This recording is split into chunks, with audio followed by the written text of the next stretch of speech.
देशवासियों, नमस्कार। मन की बात ने वर्ष 2020 में अपना आधा सफर अब पूरा कर लिया है। इस दौरान हमने अनेक विषयों पर बात की। स्वाभाविक है कि जो वैश्विक महामारी आई, मानव जाति पर जो संकट आया, उस पर हमारी बातचीत कुछ ज्यादा ही रही। लेकिन इन दिनों मैं देख रहा हूं, लगातार लोगों में एक विषय पर चर्चा हो रही है कि आखिर ये साल कब बीतेगा। कोई किसी को फोन भी कर रहा है तो बातचीत इसी विषय से शुरू हो रही है। ये साल जल्दी क्यों नहीं बीत रहा। कोई लिख रहा है, दोस्तों से बात कर रहा है, कह रहा है कि ये साल अच्छा नहीं है। कोई कह रहा है 2020 शुभ नहीं है। बस लोग यही चाहते हैं कि किसी भी तरह से ये साल जल्द से जल्द बीत जाए। साथियों, कभी कभी मैं सोचता हूं कि ऐसा क्यों हो रहा है। हो सकता है ऐसी बातचीत के कुछ कारण भी हो। 6-7 महीना पहले ये हम कहाँ जानते थे कि कोरोना जैसा संकट आएगा और इसके खिलाफ ये लड़ाई इतनी लंबी चलेगी। ये संकट तो बना ही हुआ है, ऊपर से देश में नीत नई चुनौतियां सामने आती जा रही हैं। अभी कुछ दिन पहले देश के पूर्वी छोर पर साइक्लोन अम्फान आया, तो पश्चिमी छोर पर साइक्लोन निसर्ग आया। कितने ही राज्यों में हमारे किसान भाई बहन टिड्डी दल के हमले से परेशान है, और कुछ नहीं तो देश के कई हिस्सों में छोटे छोटे भूकंप रुकने का ही नाम नहीं ले रहे हैं।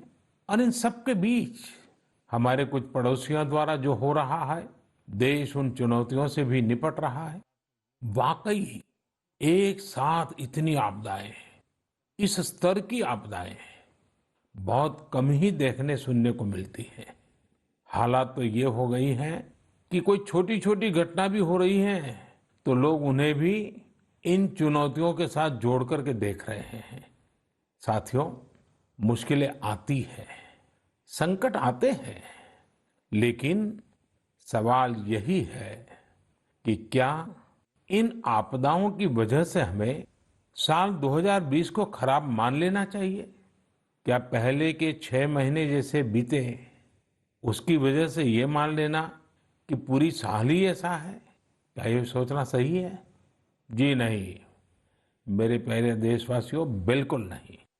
एक साल में एक चुनौती आए या 50 चुनौतियां आए, नंबर कम ज्यादा होने से वो साल खराब नहीं हो जाता। भारत का इतिहास ही आपदाओं और चुनौतियों पर जीत हासिल कर और ज्यादा निखर कर निकलने का रहा है।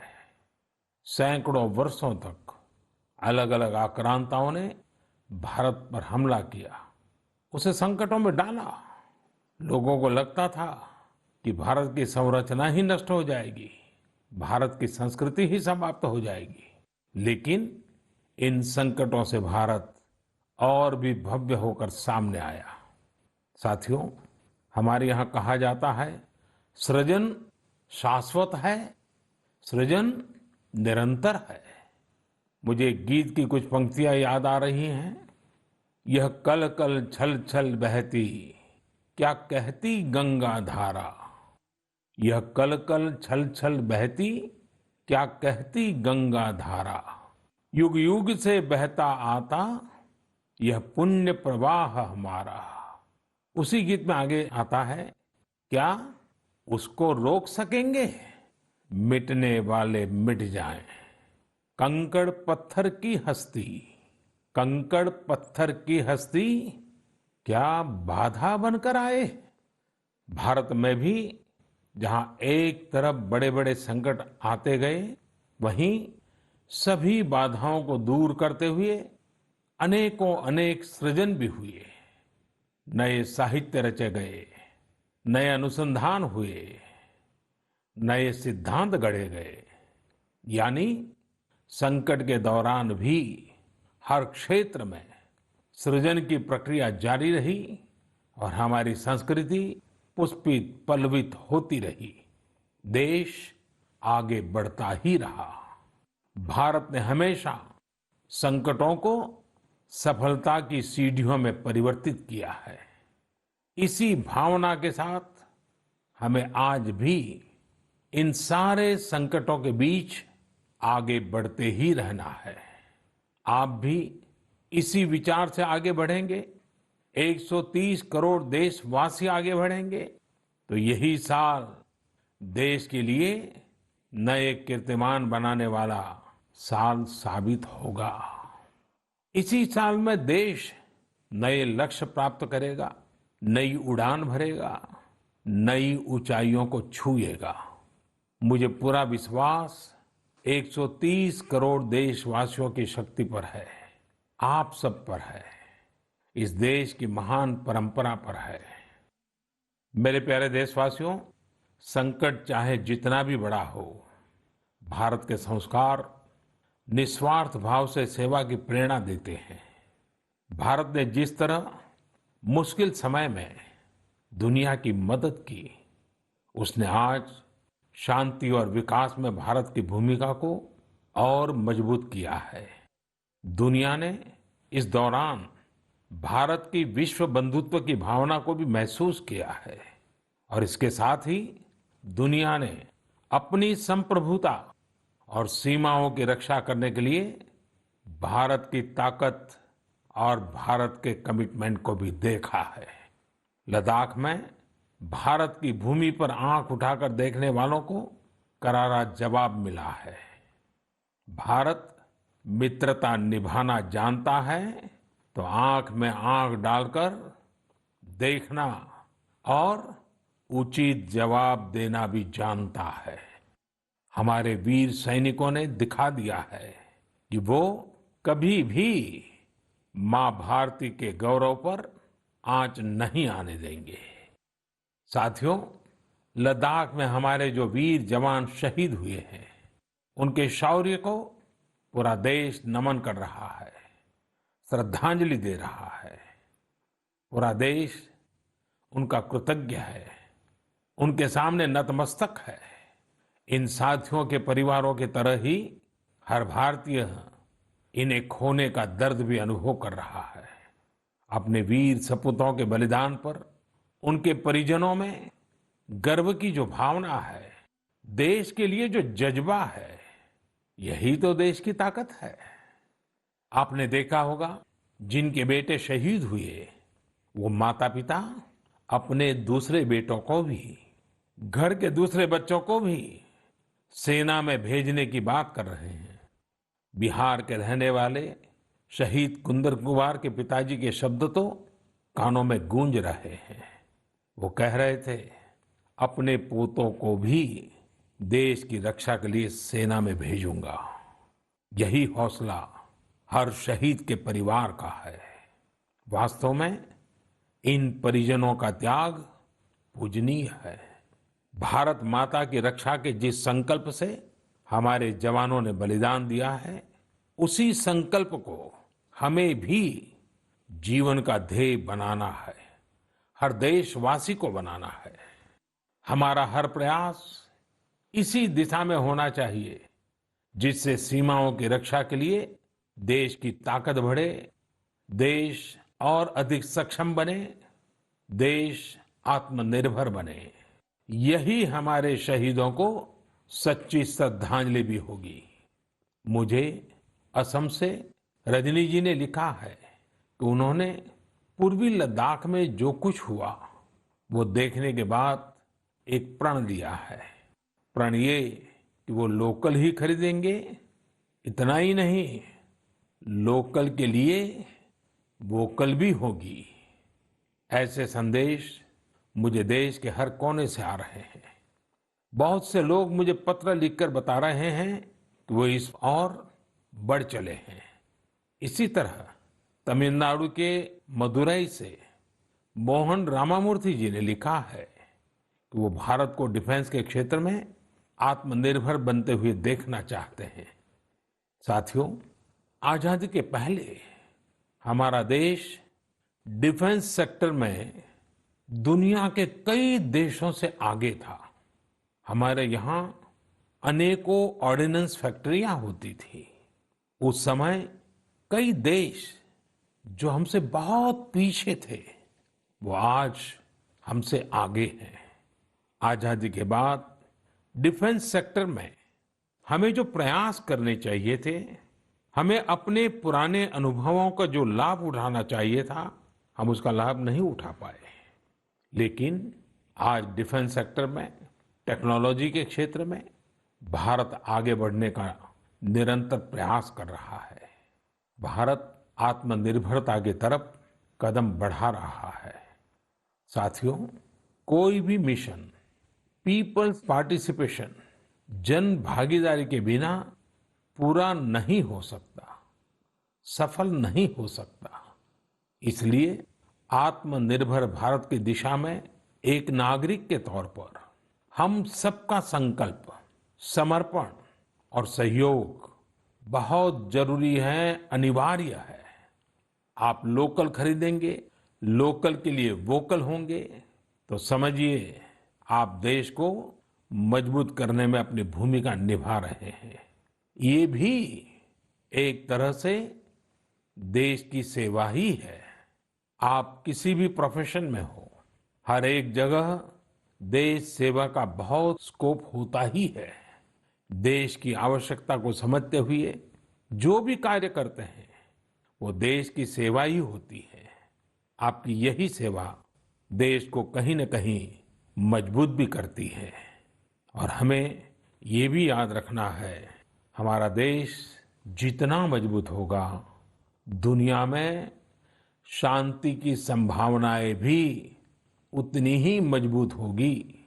हमारे यहाँ कहा जाता है, विद्या विवादाय धनम मदाय, विद्या विवादाय धनम मदाय, शक्ति ही परेशान परिपीडनाय, खलस्य साधो विपरीतम एतत्, ज्ञानाय दानाय च रक्षणाय। अर्थात अगर स्वभाव से दुष्ट है तो विद्या का प्रयोग व्यक्ति विवाद में, धन का प्रयोग घमंड में और ताकत का प्रयोग दूसरों को तकलीफ देने में करता है। लेकिन सज्जन की विद्या ज्ञान के लिए, धन मदद के लिए और ताकत रक्षा करने के लिए इस्तेमाल होती है। भारत ने अपनी ताकत हमेशा इसी भावना के साथ इस्तेमाल की है। भारत का संकल्प है भारत के स्वाभिमान और संप्रभुता की रक्षा।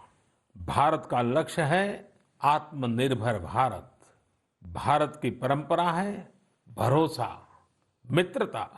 भारत का भाव है बंधुता। हम इन्हीं आदर्शों के साथ आगे बढ़ते रहेंगे। मेरे प्यारे देशवासियों, कोरोना के संकट काल में देश लॉकडाउन से बाहर निकल आया है। अब हम अनलॉक के दौर में हैं। अनलॉक के समय में दो बातों पर बहुत फोकस करना है, कोरोना को हराना और अर्थव्यवस्था को मजबूत बनाना, उसे ताकत देना। साथियों, लॉकडाउन से ज्यादा सतर्कता हमें अनलॉक के दौरान बरतनी है। आपकी सतर्कता ही आपको कोरोना से बचाएगी। इस बात को हमेशा याद रखिए कि अगर आप मास्क नहीं पहनते हैं, 2 गज की दूरी का पालन नहीं करते हैं या फिर दूसरी जरूरी सावधानियां नहीं बरतते हैं, तो आप अपने साथ साथ दूसरों को भी जोखिम में डाल रहे हैं। खास तौर पर घर के बच्चों और बुजुर्गों को।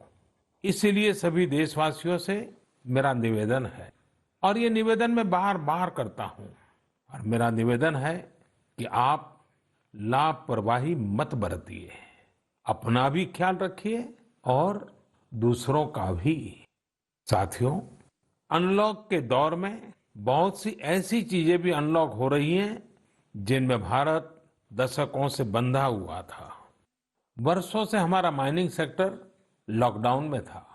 कॉमर्शियल ऑक्शन को मंजूरी देने के एक निर्णय ने स्थिति को पूरी तरह से बदल दिया है। कुछ ही दिन पहले स्पेस सेक्टर में ऐतिहासिक सुधार किए गए। उन सुधारों के जरिए वर्षों से लॉकडाउन में जकड़े इस सेक्टर को आजादी मिली। इससे आत्मनिर्भर भारत के अभियान को न केवल गति मिलेगी, बल्कि देश टेक्नोलॉजी में भी एडवांस बनेगा। अपने कृषि क्षेत्र को देखें तो इस सेक्टर में भी बहुत सारी चीजें दशकों से लॉकडाउन में फंसी थी। इस सेक्टर को भी अब अनलॉक कर दिया गया है। इससे जहां एक तरफ किसानों को अपनी फसल कहीं पर भी किसी को भी बेचने की आजादी मिली है, वहीं दूसरी तरफ उन्हें अधिक ऋण मिलना भी सुनिश्चित हुआ है। ऐसे अनेक क्षेत्र हैं जहां हमारा देश इन सब संकटों के बीच ऐतिहासिक निर्णय लेकर विकास के नए रास्ते खोल रहा है। मेरे प्यारे देशवासियों, हर महीने हम ऐसी खबरें पढ़ते और देखते हैं जो हमें भावुक कर देती हैं। यह हमें इस बात का स्मरण कराती है कि कैसे हर भारतीय एक दूसरे की मदद के लिए तत्पर है। वह जो कुछ भी कर सकता है उसे करने में जुटा है। अरुणाचल प्रदेश की एक ऐसी ही प्रेरक कहानी मुझे मीडिया में पढ़ने को मिली।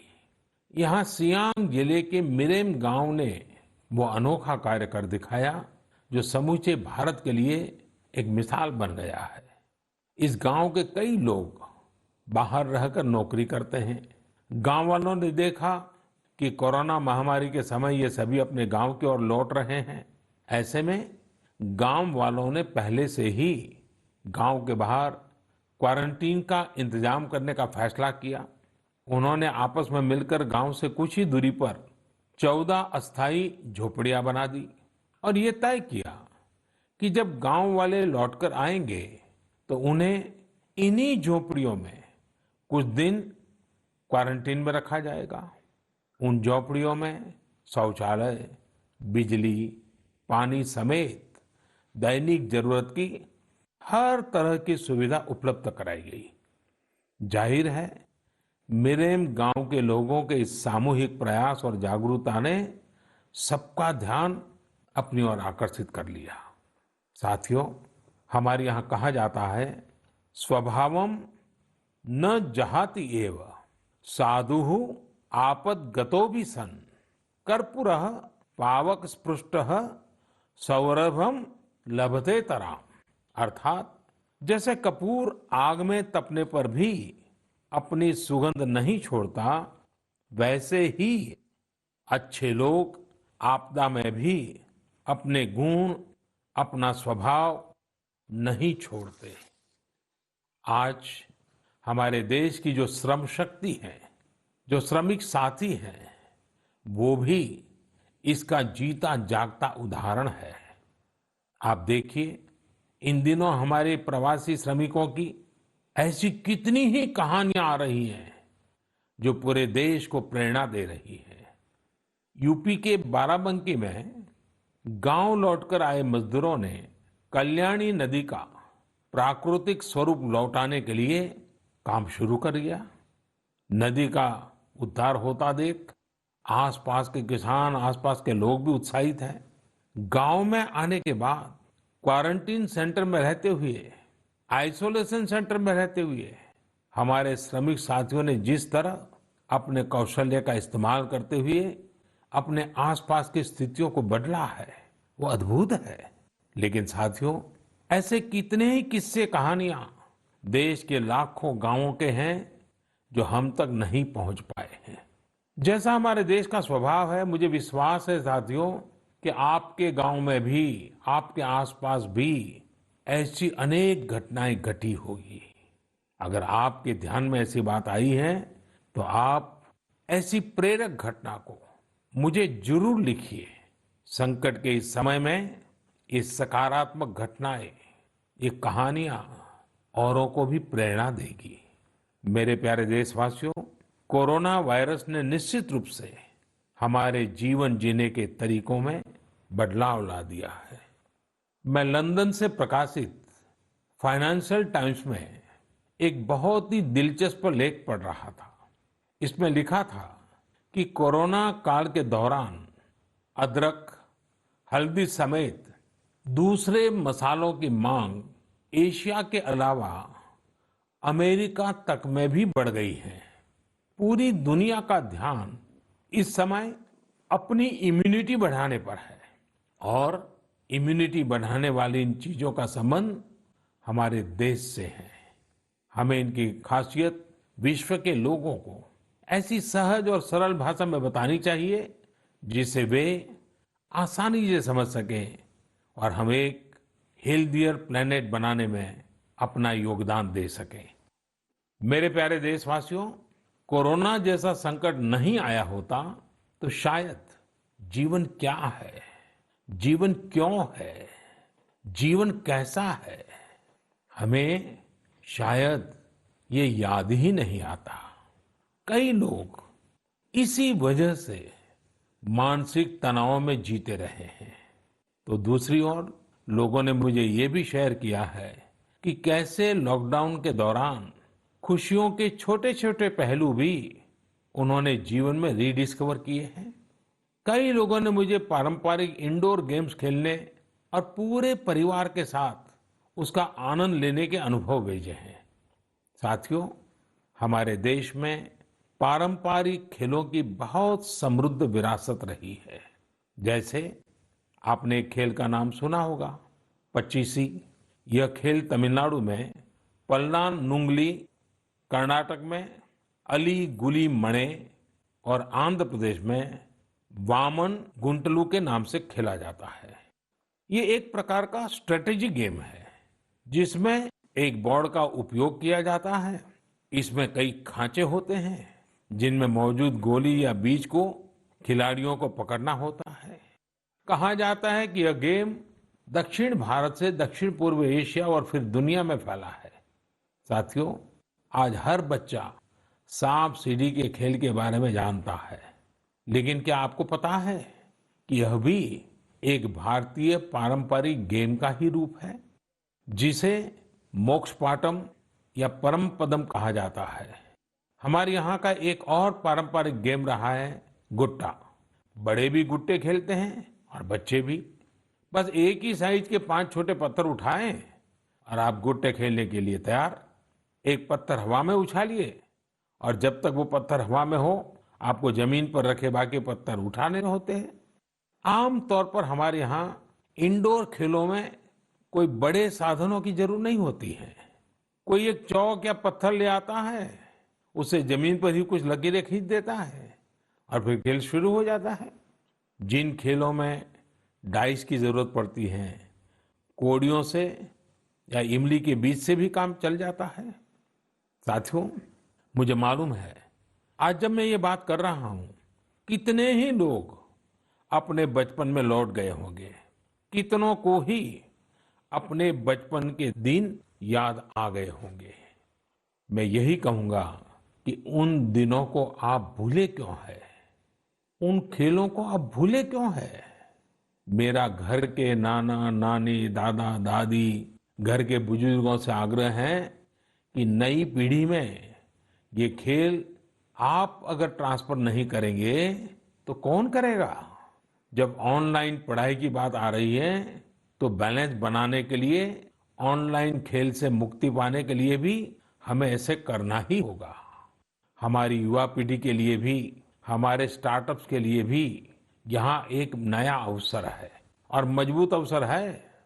हम भारत के पारंपरिक इंडोर गेम्स को नए और आकर्षक रूप में प्रस्तुत करें। उनसे जुड़ी चीजों को जुटाने वाले, सप्लाई करने वाले स्टार्टअप्स बहुत पॉपुलर हो जाएंगे। और हमें ये भी याद रखना है, हमारे भारतीय खेल भी तो लोकल है और हम लोकल के लिए वोकल होने का प्रण पहले ही ले चुके हैं। और मेरे बाल सखा मित्रों, हर घर के बच्चों से, मेरे नन्हे साथियों से भी आज मैं एक विशेष आग्रह करता हूं। बच्चे, आप मेरा आग्रह मानेंगे ना? देखिए, मेरा आग्रह है कि मैं जो कहता हूं आप जरूर करिए। एक काम करिए, जब थोड़ा समय मिले तो माता पिता से पूछकर मोबाइल उठाइए और अपने दादा दादी, नाना नानी या घर में जो भी बुजुर्ग हैं उनका इंटरव्यू रिकॉर्ड कीजिए। अपने मोबाइल फोन में रिकॉर्ड करिए। जैसे आपने टीवी पर देखा होगा ना, कैसे पत्रकार इंटरव्यू करते हैं, बस वैसा ही इंटरव्यू आप कीजिए। और आप उनसे सवाल क्या करेंगे, मैं आपको सुझाव देता हूं। आप उनसे जरूर पूछिए कि वो बचपन में उनका रहन सहन कैसा था, वो कौन से खेल खेलते थे, कभी नाटक देखने जाते थे, सिनेमा देखने जाते थे, कभी छुट्टियों में मामा के घर जाते थे, कभी खेत खलिहान में जाते थे, त्योहार कैसे मनाते थे। बहुत सी बातें आप उनको पूछ सकते हैं। उनको भी 40-50 साल 60 साल पुरानी अपनी जिंदगी में जाना बहुत आनंद देगा। और आपके लिए 40-50 साल पहले का हिंदुस्तान कैसा था, आप जहां रहते हैं वो इलाका कैसा था, वहां परिसर कैसा था, लोगों के तौर तरीके क्या थे, सब चीजें बहुत आसानी से आपको सीखने को मिलेगी, जानने को मिलेगी। और आप देखिए, आपको बहुत मजा आएगा। और परिवार के लिए एक बहुत ही अमूल्य खजाना, एक अच्छा वीडियो एल्बम भी बन जाएगा। साथियों, ये सत्य है कि आत्मकथा या जीवनी, ऑटोबायोग्राफी या बायोग्राफी, इतिहास की सच्चाई के निकट जाने के लिए बहुत ही उपयोगी माध्यम होती है। आप भी अपने बड़े बुजुर्गों से बातें करेंगे तो उनके समय की बातों को, उनके बचपन, उनके युवा काल की बातों को और आसानी से समझ पाएंगे। ये बेहतरीन मौका है कि बुजुर्ग भी अपने बचपन के बारे में, उस दौर के बारे में अपने घर के बच्चों को बताएं। साथियों, देश के एक बड़े हिस्से में अब मॉनसून पहुंच चुका है। इस बार बारिश को लेकर मौसम विज्ञानी भी बहुत उत्साहित हैं, बहुत उम्मीद जता रहा है। बारिश अच्छी होगी तो हमारे किसानों की फसलें अच्छी होगी, वातावरण भी हरा भरा होगा। बारिश के मौसम में प्रकृति भी जैसे खुद को रिजुवेनेट कर लेती है। मानव प्राकृतिक संसाधनों का जितना दोहन करता है, प्रकृति एक तरह से बारिश के समय उनकी भरपाई करती है, रिफिलिंग करती है। लेकिन ये रिफिलिंग तभी हो सकती है जब हम भी इसमें अपनी धरती माँ का साथ दें, अपना दायित्व निभाएं। हमारे द्वारा किया गया थोड़ा सा प्रयास प्रकृति को, पर्यावरण को बहुत मदद करता है। हमारे कई देशवासी तो इसमें बहुत बड़ा काम कर रहे हैं। कर्नाटक के मंडावली में एक 80-85 साल के बुजुर्ग हैं, कामेगौड़ा जी। कामेगौड़ा जी एक साधारण किसान है, लेकिन उनका व्यक्तित्व बहुत असाधारण है। उन्होंने एक ऐसा काम किया है कि कोई भी आश्चर्य में पड़ जाएगा। 80-85 साल के कामेगौड़ा जी अपने जानवरों को चराते हैं, लेकिन साथ साथ उन्होंने अपने क्षेत्र में नए तालाब बनाने का भी बीड़ा उठाया हुआ है। वे अपने इलाके में पानी की समस्याओं को दूर करना चाहते हैं, इसलिए जल संरक्षण के काम में छोटे छोटे तालाब बनाने के काम में जुटे हैं। आप हैरान होंगे कि 80-85 वर्ष के कामेगौड़ा जी अब तक 16 तालाब खोद चुके हैं, अपनी मेहनत से, अपने परिश्रम से। हो सकता है कि जो तालाब उन्होंने बनाए वो बहुत बड़े ना हो, लेकिन उनका ये प्रयास बहुत बड़ा है। आज पूरे इलाके को इन तालाबों से एक नया जीवन मिला है। साथियों, गुजरात के वडोदरा का भी एक उदाहरण बहुत प्रेरक है। यहाँ जिला प्रशासन और स्थानीय लोगों ने मिलकर एक दिलचस्प मुहिम चलाई। इस मुहिम की वजह से आज वडोदरा में 1000 स्कूलों में रेन वाटर हार्वेस्टिंग होने लगी है। एक अनुमान है कि इस वजह से हर साल औसतन करीब 10 करोड़ लीटर पानी बेकार बह जाने से बचाया जा रहा है। साथियों, इस बरसात में प्रकृति की रक्षा के लिए, पर्यावरण की रक्षा के लिए हमें भी कुछ इसी तरह सोचने की, कुछ करने की पहल करनी चाहिए। जैसे कई स्थानों पर गणेश चतुर्थी को लेकर तैयारियां शुरू होने जा रही होगी। क्या इस बार हम प्रयास कर सकते हैं कि इको फ्रेंडली गणेश जी की प्रतिमाएं बनाएंगे और उन्हीं का पूजन करेंगे? क्या हम ऐसी प्रतिमाओं के पूजन से बच सकते हैं जो नदी तालाबों में विसर्जित किए जाने के बाद जल के लिए, जल में रहने वाले जीव जंतुओं के लिए संकट बन जाती है। मुझे विश्वास है आप ऐसा जरूर करेंगे। और इन सब बातों के बीच हमें ये भी ध्यान रखना है कि मानसून के सीजन में कई बीमारियां भी आती हैं। कोरोना काल में हमें इनसे भी बचकर रहना है। आयुर्वेदिक औषधियां, काढ़ा, गर्म पानी, इन सब का इस्तेमाल करते रहिए, स्वस्थ रहिए। मेरे प्यारे देशवासियों, आज 28 जून को भारत अपने एक भूतपूर्व प्रधानमंत्री को श्रद्धांजलि दे रहा है, जिन्होंने एक नाजुक दौर में देश का नेतृत्व किया।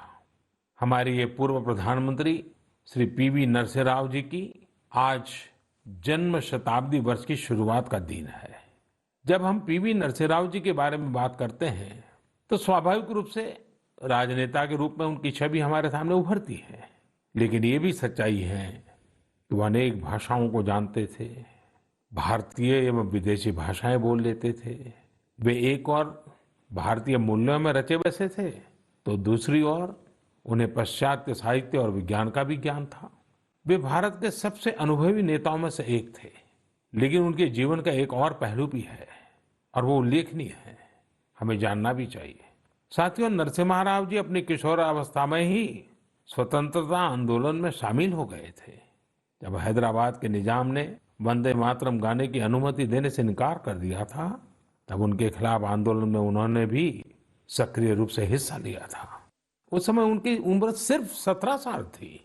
छोटी उम्र से ही श्रीमान नरसिम्हा राव अन्याय के खिलाफ आवाज उठाने में आगे थे। अपनी आवाज बुलंद करने में कोई कोर कसर बाकी नहीं छोड़ते थे। नरसिम्हा राव जी इतिहास को भी बहुत अच्छी तरह समझते थे। बहुत ही साधारण पृष्ठभूमि से उठकर उनका आगे बढ़ना, शिक्षा पर उनका जोर, सीखने की उनकी प्रवृत्ति और इन सब के साथ उनकी नेतृत्व क्षमता, सब कुछ स्मरणीय है।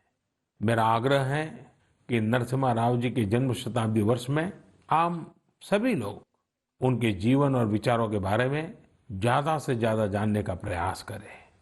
मैं एक बार फिर उन्हें अपनी श्रद्धांजलि अर्पित करता हूं। मेरे प्यारे देशवासियों, इस बार मन की बात में कई विषयों पर बात हुई। अगली बार जब हम मिलेंगे तो कुछ और नए विषयों पर बात होगी। आप अपने संदेश, अपने इनोवेटिव आइडियाज मुझे जरूर भेजते रहिए। हम सब मिलकर आगे बढ़ेंगे और आने वाले दिन और भी सकारात्मक होंगे।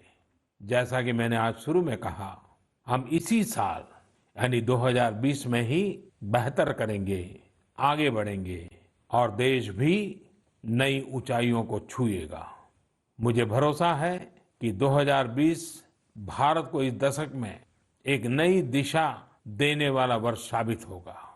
इसी भरोसे को लेकर आप भी आगे बढ़िए, स्वस्थ रहिए, सकारात्मक रहिए।